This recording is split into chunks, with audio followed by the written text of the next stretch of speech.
My name is Victoria Reynolds. I'm 32 years old. I build websites for a living. Not flashy influencer sites or overnight crypto hype pages. Real businesses. Clean code. Structured architecture. Things that last. I learned that from my father. He raised me alone after my mother left when I was 9. 2 jobs. No complaints. He used to say, "Consistency keeps the lights on, Vicky, not fireworks." That philosophy shaped me. It served me well in college, in my early freelance days, in growing my web design business into something stable and profitable. It did not serve me well with Ethan Walker. We met at a housewarming party last year. He walked in and people turned. Tall, easy smile, effortless charm, the kind of man who made noise feel like music. When he came up to the folding table bar and watched me mix myself a whiskey sour, he smirked. "You look like you know what you're doing." "Bartended through college," I replied, handing him a glass before he even asked. That was the beginning. By month 3, he had a toothbrush at my place. By month 6, he was staying over more nights than not. The chemistry was real, electric even. We were different. His fire to my structure, his spontaneity to my careful planning.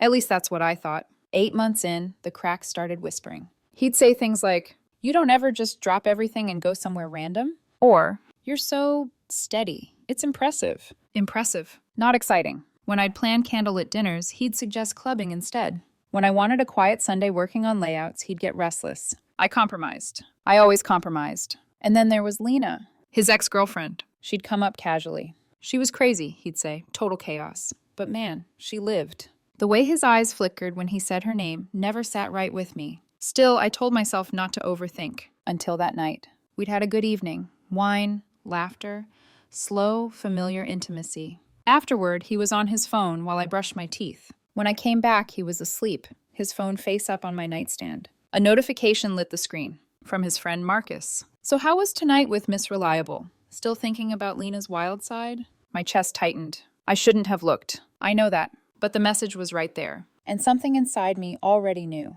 The phone was unlocked. My hands moved before my pride could stop them. The thread scrolled back hours. Hours. He had been texting Marcus during dinner. While I thought we were connecting. Ethan. "Victoria's amazing. She really tries." Marcus. "But?" Ethan. "Sometimes I miss feeling out of control." Marcus. "Lena vibes?" Ethan. "Yeah, Lena was toxic as hell. But the passion? Different level."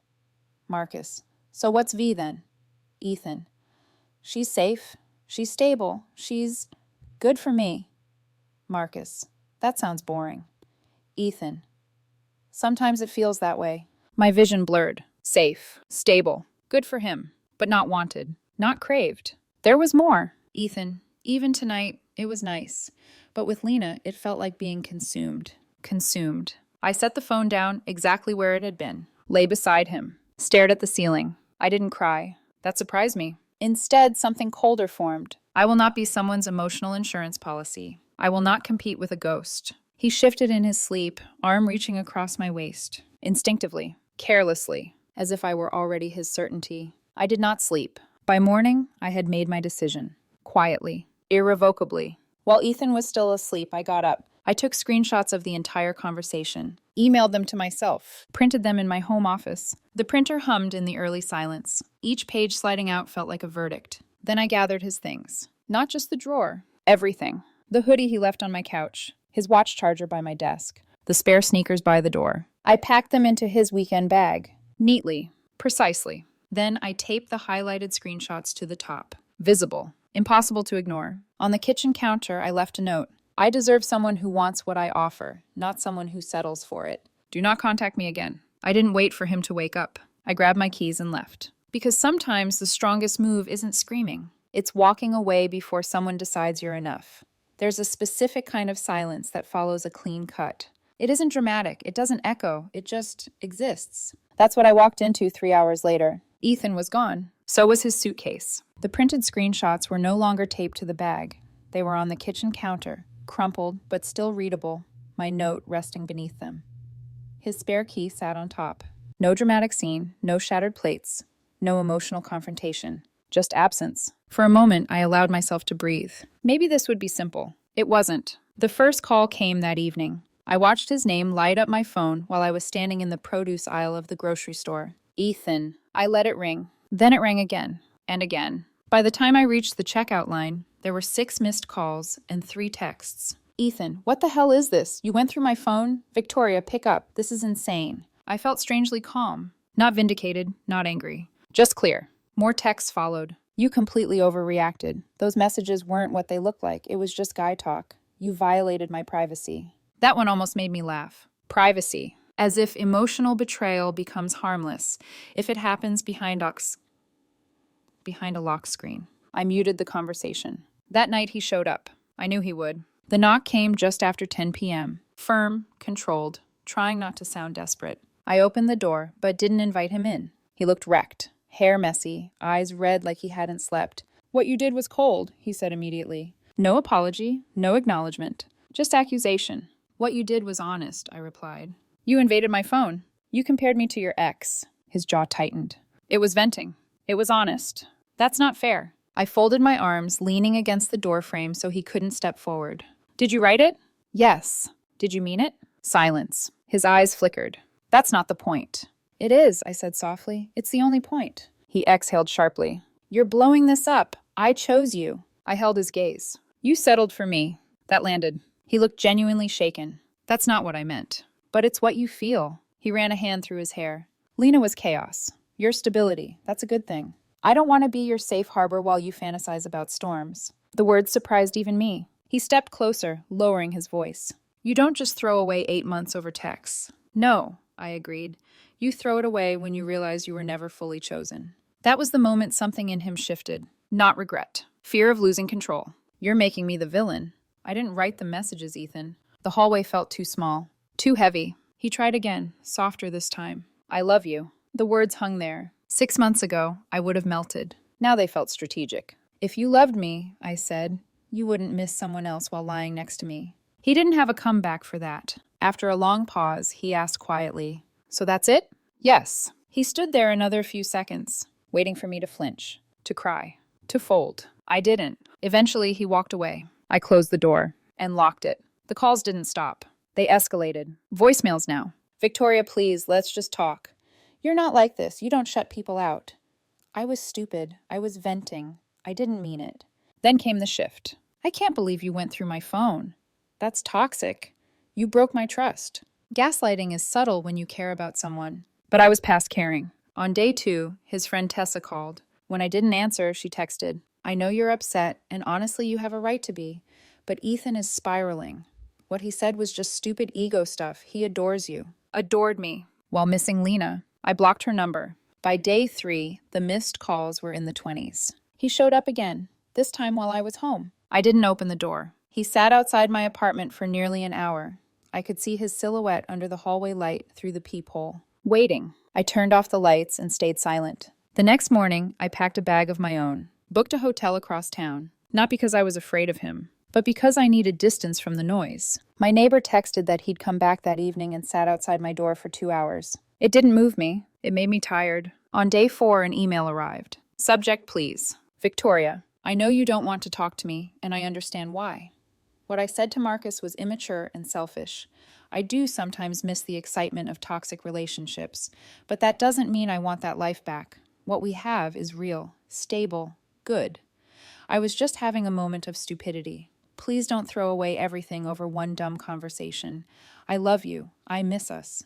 I read it twice. There it was again. I missed the excitement. He still framed Lena as something vibrant, and me as something sensible. I archived it. No response. By the end of the week, 54 missed calls, 23 unread texts, 5 mutual friends reaching out just to check in. I changed my number that weekend. Gave the new one only to my father and 2 close friends, with strict instructions not to share it. I didn't block his email. We had overlapping professional circles, but I created a filter. All his messages would go to a separate folder, checked rarely. 2 weeks later, I moved back into my apartment fully. The silence returned. Steady, clean. I thought that was the end. I was wrong. Because one afternoon, 3 weeks after everything ended, there was another knock at my door. And when I opened it, it wasn't Ethan. It was Lena. When I opened the door, I expected chaos. Instead, I found composure. Lena Carter stood there like she belonged anywhere she decided to stand. Tall, dark hair, leather jacket, the kind of effortless confidence that doesn't ask permission. Up close, she wasn't as intimidating as I imagined. Just magnetic. Victoria? She asked. Her voice was lower than I expected. Calm, not hostile. Yes. I'm not here to cause a scene, she said quickly. Can we talk for 5 minutes? My first instinct was to shut the door. My second instinct was curiosity. I stepped aside. 5. She walked in, glancing around my apartment. Tidy, structured, neutral colors.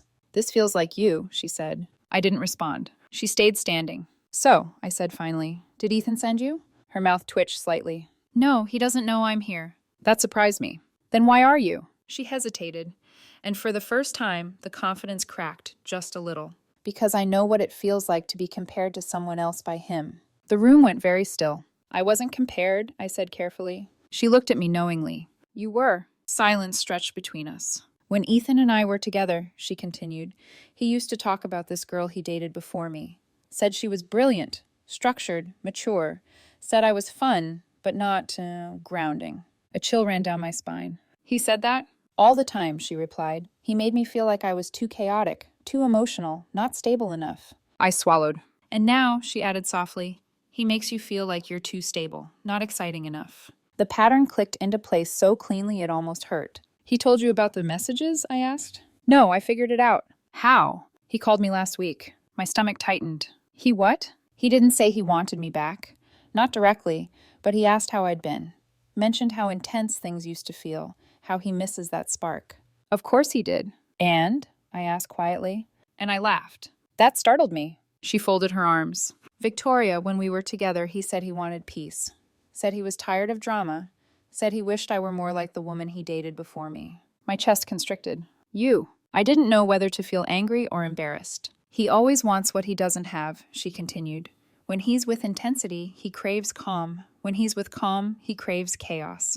Nothing is enough, I said. Exactly. For the first time since she arrived, she sat down. Look, Lena said, I'm not here to defend him. And I'm definitely not here to compete with you. I just recognize the pattern. You could have stayed out of it. She nodded. I could have, but I know what it feels like to think you weren't enough. That hit deeper than I expected. Because despite everything, there had been a tiny voice inside me asking, was I too predictable, too composed, too safe? She stood up again. He's charming, she said, and he believes his own confusion. That's the dangerous part. I studied her. You don't want him back? She laughed, genuinely this time. No, I did therapy after we broke up. Learned I was addicted to volatility. That doesn't mean I want it again. There was something oddly comforting in that. We were not rivals. We were chapters. Why tell me all this? I asked. Because you look like someone who values truth. I held her gaze. And because if he shows up again, he won't show up angry. My stomach tightened. He'll show up reflective, apologetic, changed. Her eyes were steady. And it won't be about you. It'll be about him wanting relief from losing control. The precision of that statement unsettled me. Before I could respond, she walked toward the door. Just so you know, she added quietly, when he was with me, he talked about you like you were everything he needed. The air left my lungs. He did? Yes. The door opened. He doesn't know how to sit with what he has, she said, so he romanticizes what he lost. And then she was gone. I sat down slowly. The silence felt different now, not wounded, revealing. For weeks, I'd framed this as a comparison between me and Lena. Exciting versus stable, passion versus peace. But it wasn't that. It was Ethan. Ethan chasing a version of himself that didn't exist. I realized something then. I had never actually been competing with Lena. I had been competing with a fantasy. And fantasies always win, because they don't require reality. That night, I slept deeply for the first time since the breakup. Not because it didn't hurt anymore, but because I finally understood. It was never about me not being enough. It was about him never being satisfied. 3 days later, another email arrived. Subject, I miss you. I didn't open it. Not yet, because for the first time, I wasn't afraid of what it might say. By the time Ethan's next email arrived, the emotional earthquake had already passed. What remained were aftershocks. Not in my heart. In my world. Our breakup didn't stay private for long. Ethan and I ran in overlapping professional circles. Startup mixers, creative networking events, digital marketing panels. My web design firm collaborated with agencies that worked with his product team. Our social lives were tangled into the same ecosystem. When something dramatic happens in a contained environment, it spreads like perfume. Subtle at first, then impossible to ignore. I started noticing it at events. Conversations would pause half a beat too long when I walked up. People would give me sympathetic smiles. One mutual friend, Olivia, pulled me aside during a launch party. I just think, she began carefully, that the way you ended things was intense. Intense? I repeated. Well, printing screenshots, packing his stuff without talking, it felt harsh. Harsh. I smiled politely. Was it inaccurate? I asked. She hesitated. That's not the point. It always wasn't the point. The narrative floating around wasn't that Ethan had compared me to his ex. It was that I had ended things coldly, that I hadn't given him space to explain, as if explanations rewrite intent, as if context erases truth. Some friends drifted toward him. Some quietly stayed neutral. A few, like my closest friend Maya, stayed firmly with me. You did what most people wish they had the nerve to do, she told me over wine one night. You left before you begged to be chosen. That stuck. Meanwhile, word reached me, because of course it did, that Ethan was seeing someone new. Her name was Claire Donovan. Corporate finance executive. Structured. Strategic. Put together. I almost laughed when I heard it. 3 weeks later, at a mutual acquaintance's rooftop gathering, I overheard something unintentionally. Ethan was talking to 2 guys near the bar. She's great, he said about Claire. Super focused. Has her life together. Pause. But I didn't need to see his face to know. But sometimes I miss spontaneity. The irony was almost poetic. He was standing in the exact same pattern, chasing the opposite of whatever he currently held. For a split second, I felt something that resembled pity. Then it passed. Because patterns don't change until someone chooses to break them. And I had already broken mine. A month later, another email arrived. Subject, I'm in therapy. This time I opened it. Victoria, I don't expect you to respond. I just need to say this. I've been seeing a therapist for the last few weeks. Turns out I have some unresolved attachment issues and a tendency to romanticize what I don't have. I sabotage stable relationships because part of me equates intensity with love. You were right to leave the way you did. It forced me to confront myself. I'm not asking for another chance. I know that's gone. I just wanted to tell you that you were never boring. You were solid. And I didn't appreciate that. I hope you're doing well. Ethan. I read it slowly. Then again. There was no manipulation in it. No pleading. No self-victimization. Just acknowledgement. It surprised me more than anger would have. For a moment, I considered not responding. But silence wasn't necessary anymore. So I typed. I'm glad you're getting help. I hope you continue the work. Take care of yourself, Ethan. Short. Respectful. Final. I didn't hate him. I just no longer needed him to validate what I already knew. Life gradually returned to rhythm. Work expanded. I signed 2 major clients that quarter. I joined a leadership mastermind group. I went to the gym consistently again. The space he once occupied slowly filled with something steadier. Not another person. Myself. The strangest part wasn't the breakup. It was realizing how quiet everything felt afterward. No emotional roller coaster. No waiting for texts. No wondering if I was enough. Just stillness. And in that stillness, clarity. I began to understand something deeper. Being steady is not a flaw. Being reliable is not a deficiency. It only feels that way to someone addicted to chaos. 6 months after the breakup, I ran into Tessa at a coffee shop. She looked sheepish. Hey, she said, I owe you an apology. 4. I defended him too hard. I didn't see the pattern. I shrugged lightly. Growth is messy. She hesitated. He talks about you differently now. I raised an eyebrow. How so? He says you were the healthiest relationship he's had. I smiled faintly. Sometimes people only recognize health after they've lost it. We left it there, because that chapter didn't need a sequel. That night, as I closed my laptop and turned off my office lights, I paused for a moment in the quiet. 6 months ago, I had thought my world was ending. Now it felt like it had simply recalibrated. There was no dramatic revenge. No explosive reunion. Just a quiet evolution. And I realized something that surprised me. I didn't want to be someone's intensity. I wanted to be someone's certainty. A week later, my phone buzzed with a text from Maya. Barbecue at my place Saturday. You coming? And are you bringing that mysterious photographer you mentioned? I smiled. Because for the first time in a long time, there was someone new. And this time, there were no ghosts in the room.